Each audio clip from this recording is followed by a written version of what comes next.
Away is Armour down on the inside. The well-fancied Bollinger Boy and also Amongst Good Company are both back there together nearing the home bend with plenty of ground to make. They're being followed by Pine Zoss and Forget Vusis around the corner at the 400 now, and they'd straightened up in the first, and What Are the Chances led the way. Running second, North Cole. Uncle Lino going up near the fence. Mr. Elby keeps coming down the outside. Majora's Mask around the heels, Armour, and now Amongst Good Company threading its way through and looking pretty good down the outside as Mr. Elby reaches the lead. Amongst Good Company, Majora's Mask coming at it. Mr. Elby's been parked all the way. He's going to hang on, Mr. Elby. Mr. Elby beat Amongst Good Company. Down the outside, coming late, Rogue Empress grabbed third from Majora's Mask and Bollinger Boy. And then came Armour. Uncle Lino, What Are the Chances, weakening over the final part. Followed further back, North Cole. A gap then, September Rose and Bellflower, Pine Zoss, and a distant last is Vusis.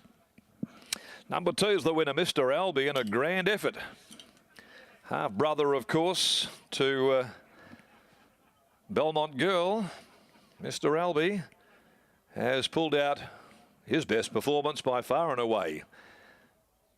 Jumped around them deep there and on top of a pretty hot pace all of the way. He just kept on going. Looked vulnerable at the 150 given the work and the ground that he had covered as Amongst Good Company started to loom between horses.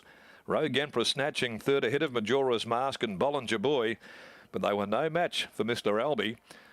Mr. Elby here at about 16s, but they'd bet a little better than that on track. For Sea Chewer and Alfred Nobel gelding out of Pocket Aces, having its 13th run, trained by Paula Wag, and a nice change of fortune for Paula too in town. Sean O'Donnell in the saddle. 1580 and 360. Second is 8, Amongst Good Company by Encosta de Largo from Lady Belvedere for Danelle Pierce, Ron Sayers, P. Whittleton, trained by Dan and Ben Pierce and ridden by Jared Noski. Third, number 10, Rogue Empress by Regano from Opera Queen for the Oakland Park Stud Syndicate. Reg Webb, Jose Monterrubio, Murray Cutbush, also Peter and W.G. Kerr, trained by Fred Kersley, ridden by Dan Stake, 5 even a place. And fourth goes the way of number 5, Majora's Mask, in 142.86. 142.86 there, 35.62 is the last 600. And the margins are half the length by 3/4, a half by 3/4 there. A fighting win by Mr. Elby there, who had to really do it the tradesman's way to get home and win this C Corp maiden.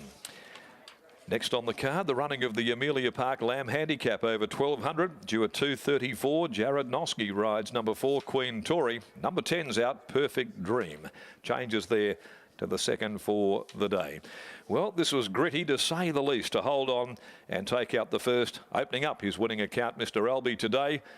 Well related, of course, the half relation to that former very good Group 1 placed mare that Paula Wag has also prepared in Belmont Girl. Let's go downstairs now in the yard, and once again, here's Matt.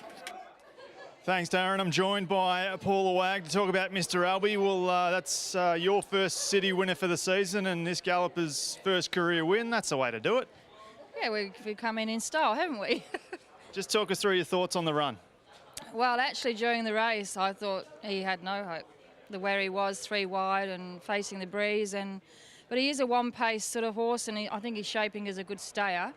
And he showed his stamina today, and I'm really wrapped with the win because he's been very unlucky in a few races. As Darren mentioned, a half-brother to Belmont Girl. She got over a trip. This is 1650. Expect that he might get a bit better over further?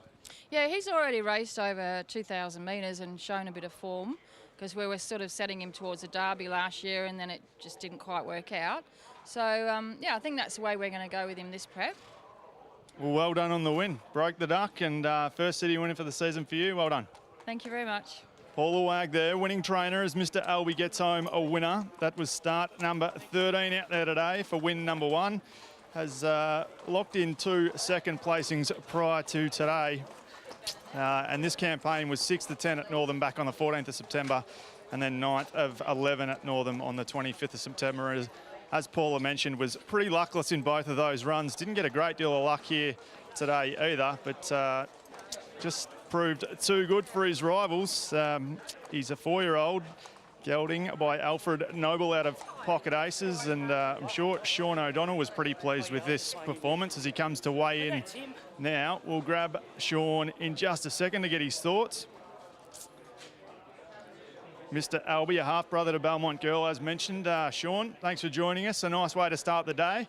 A tough run, but still too good on the line. Yeah, he's always showed a little bit of consistency and ability, but he's that raw and green. Even today, 3 deep outside the lead, he was off the bridle, just flope, and I'm give him a couple before the corner. I thought, oh, I've actually had to go for him too early, but it was tough enough to outstay him. So, yeah, good effort and half, like you said, half-brother to the old girl. It's pretty good to win on him. So physically a bit of development to come, but you're saying mentally as well, there's a bit. Oh, absolutely. Yeah, if go through his last prep, he was running 4th and 5th midweek, but he just wasn't bright enough. But hopefully today he'll turn the corner and do what he can do. Well done. Yeah, thank you very much. Sean O'Donnell there, teaming up with Paula Wag. We're underway at Belmont Park, and it's Mr. Albie that's taken out race number 1.